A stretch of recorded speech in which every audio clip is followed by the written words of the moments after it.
미가서 5장 말씀 함께 나누겠습니다. 미가서 5장 말씀은 하나님께서 우리에게 허락하시는 거룩한 약속이고 그 약속은 또한 소망이 되어집니다. 이스라엘 백성에게 소망이 되어진 말씀은 또한 우리에게도 소망의 말씀인 줄 믿습니다. 5장 2절에 보면 베들레헴 에브라다야 너는 유다 족속 중에 작을지라도 이스라엘을 다스릴 자가 내게로 나올 것이라. 그의 근본은 상고의 태초에니라 했습니다. 상고이고 태초다. 가장 높은 곳과 가장 처음이다. 그게 누구냐? 베들레헴에서 나시는 분 예수 그리스도를 가리킵니다. 그래서 이스라엘이 가장 비천하고 연약하고 약한 중에 있는 자 중에 이 베들레헴에서 이스라엘 다스릴 자, 이스라엘 구원할 자가 난다. 그래서 다시 말하면 이스라엘의 구원은 하나님께서 보내신다라는 거죠. 4절에 그가 여호와의 능력과 그 하나님 여호와의 이름의 위엄을 의지하는 자가 의지하고 서서 그때에게 먹여서 그들을 안연히 거하게 할 것이라. 이제 그가 장대하여 땅끝까지 미치리라 했습니다. 그러니까 예수님이 오셔서 이스라엘 백성을 먹이신다는 것은 뭐예요? 살리신다는 거죠. 예수님은 이스라엘 구원하고 그들을 살리시기 위해서 이 땅에 오신다. 그가 누가 보내셨냐? 하나님께서 보내셨다는 겁니다. 다시 말하면 하나님께서 이스라엘을 구원하기 위해서 그리스도를 이 땅에 보내신다는 겁니다.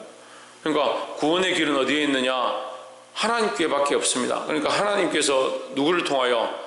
예수 그리스도를 통하여, 오직 예수 그리스도만 통해서 우리가 구원을 얻고 하나님 주시는 구원을 맛볼 수 있게 하셨다라는 거죠. 그러니까 이것은 이스라엘만 준 것이 아니고 또한 우리에게도 마찬가지다는 겁니다. 그러니까 우리가 누구를 통하여 구원을 얻느냐? 오직 예수 그리스도를 통하여 구원을 얻을 수 있고 승리할 수 있다는 거죠. 5절에 이 사람은 우리의 영광이 될 것이라. 아수르 사람이 우리 땅에 들어와서 우리의 궁들을 밟을 때에는 우리가 7 목자와 8 군왕을 일으켜 그를 치리니 했습니다. 아수르가 이제 쳐들어올 것에 대한 예언에 대한 말씀과 이렇게 연계시켜 놓은 거죠. 이 아수르와 같은 그런 나라들이 아수르도 오고 바벨론도 오고 그리스도 오고 로마도 오고 그 많은 나라들이 와서 이스라엘 치지만 결국 구원이 어디에 있느냐? 예수 그리스도에게 있다는 거죠. 거기 결국은 하나님께로 돌아오는 것이 유일한 구원의 통로다라는 겁니다. 우리는 오늘 이 말씀을 깨닫고 우리가 궁극적으로 하나님 나라의 구원을 얻는 것, 그리스도로 말미암아 얻는 것이지만 이 땅에서 또한 우리가 궁극적으로 살아갈 수 있는 길은 그리스도로 말미암는다는 사실을 잊어버리면 안 된다라는 겁니다. 그래서 천국에 갔을 때만 예수님 필요로 하고 지금 이 땅에 필요 없다. 그렇지 않습니다. 지금 이 땅에서부터 그리스도로 말미암아 공급받고 그리스도의 인도함을 받고 예수 그리스도를 바라보고 믿음으로 살아 승리하기를 주의 이름으로 축복합니다. 두 번째는 8절에 연계되는 말씀이죠. 야곱의 남은 자는 열국 중에와 여러 백성 중에 있으리니 그들은 숯불의 짐승 중에 사자 같고 땅의 양떼 중에 젊은 사자 같아서 만일 지나간 적 밟고 찢으리니 능히 구원할 자가 없을 것이다 했습니다. 자, 야곱의 남은 자는 열국 중에서 어떠하냐? 강력하다. 왜 강력하냐? 그들이 하나님을 의지하고 그들이 그리스도를 바라보기 시작한다 하면 그들은 강력하고 세상이 감당하지 못할 것이다 했습니다. 예수님의 제자들이 아무 능력이 없었습니다. 예수님 십자가에 못 박히실 때 다 도망갔습니다. 근데 그들이 남아서 성령을 받고 나서 목숨을 내어 던지기까지 하면서 초대교회를 세우고 복음을 전하고 많은 사람들을 제자로 세우는 그런 거룩한 역사를 이루어갑니다. 오늘날 우리도 죽음을 각오하고 이 복음의 일들을 해야 된다라는 겁니다. 우리가 궁극적으로 방금 처음 얘기한 것처럼 예수 그리스도가 구원이시고 오직 하나님으로 말미암아 하나님 주시는 길로 말미암아 우리가 구원을 얻는다, 그에게로부터 우리가 구원의 소망을 가진다라고 했다면 이 땅에 살아가는 삶은, 이 땅에 살아가는 우리의 생명들은 사실은 이제 우리에게 크게 유익하지는 않습니다. 우리 영원한 생명이 있는 것입니다. 그럼 이 생명을 누구를 위해서 써야 합니까? 주를 위해 쓰고 그리스도를 위해 쓰고 하나님 나라를 위해서 써야 합니다. 이 야곱의 족속이 그런 능력들을 보였다. 어떻게 보였느냐? 똑같은 한 생명인데 어떤 이는 자기 먹고 사는 것 때문에 그 생명을 허비하고 그냥 써버리고 아무 가치 없는 것으로 만들어버리지만, 어떤 이는 자기의 그 한 생명을 희생해서 수많은 생명들에게 복음을 전하고 그들을 살리는 큰 역할을 감당했다는 거죠. 그럼 세상이 감당치 못할 자, 목숨도 두려워하지 아니하고 죽음도 두려워하지 아니하고 이에 그리스도의 복음 하나님의 나라의 이 말씀을 전하는데 힘썼던 모습들처럼 세상이 감당할 수 없는 젊은 사자와 같이 두려움이 없는 그런 존재로 세상의 법들을 찢어내고 거기 가운데 세상의 권세를 물리치고 거룩한 복음을 전할 수 있는 저와 여러분 되기를 주의 이름으로 축복합니다. 마지막 세 번째로 12절에 내가 또 복수를 너희 손에서 끊으리니 내게 다시는 점장이가 없게 될 것이라며, 13절에 내가 너희 새긴 우상과 주상을 너희 중에서 멸절하리니 내가 내 손으로 만든 것을 다시는 섬기지 아니하리라 했습니다. 할렐루야. 이건 약속의 말씀입니다.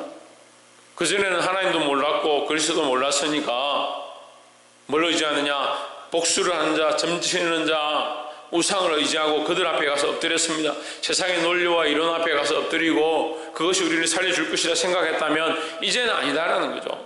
이제 우리가 하나님 알고 그리스도를 알았다, 구원의 길을 알았다는 거예요. 우리가 살아가야 될 삶의 방향들을 알았다는 겁니다. 그래서 다시는 나의 손을 의지하지 말고 내 손으로 만든 것들을 의지하지 말고 세상의 길과 세상의 방법들을 의지해서는 안 된다라는 겁니다. 사랑하는 성도 여러분, 잘 몰랐을 때, 어리석었을 때는 어떻게 보면 책망을 덜 받습니다. 하지만 우리는 이제 이미 하나님을 알고 하나님 나라를 아는 자들입니다. 그리스도를 알고 그리스도의 십자가를 아는 자들입니다. 이제 누구를 위해 살아야 하냐, 우리의 삶의 지표와 방향들을 어떻게 세워야 되냐, 너무나도 자명하고 당연한 일입니다. 근데 항상 삶이 어떻고 이 환경이 어떻고 나는 이렇게 하고 싶은데 어쩔 수 없는 것들이 여기 세워져 있어서 그렇게 할 수밖에 없다. 그 복수가를 쫓아가는 것이나 점쟁이 쫓아가는 것이나 우상을 따라가는 것이 뭐가 다르냐. 항상 핑계하고 이것 때문에 그렇고 저것 때문에 그렇고 저 사람 때문에 그렇고 저 문제 때문에 그렇고,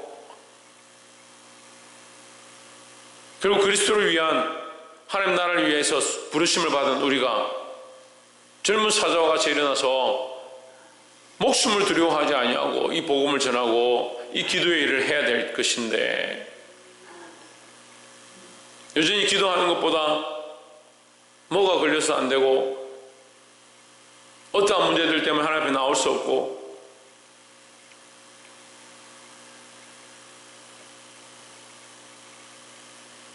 전에도 말씀드렸지만 통합이나 합동이나 지금 한국교회 위기 상황 가운데 있습니다. 교인들이 30-40% 줄었습니다. 30-40%. 대형 교회들도 마찬가지입니다. 사람이 줄어드는 게 문제가 아닙니다. 뭐가 문제냐? 30-40%가 떠났다는 건 30-40%가 믿음을 포기했다는 겁니다. 그런데도 경성하지 않고 각성하지 않습니다. 교회들이 더 끼어서 기도하지 않습니다. 기도하는 것보다 더 무서운 게 많으니까요. 기도하는 것보다 더 무서운 게 많은 겁니다. 환경이 무섭고요, 이 병마가 무섭고요, 세상의 눈치가 무섭고요, 옆에 있는 사람들이 무섭고요.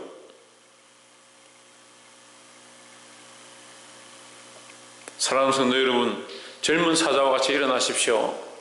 예수 그리스도를 따라 함께 일어나십시오.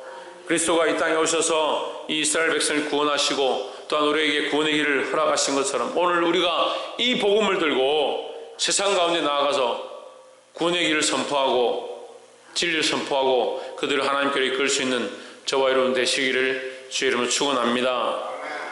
기도하겠습니다.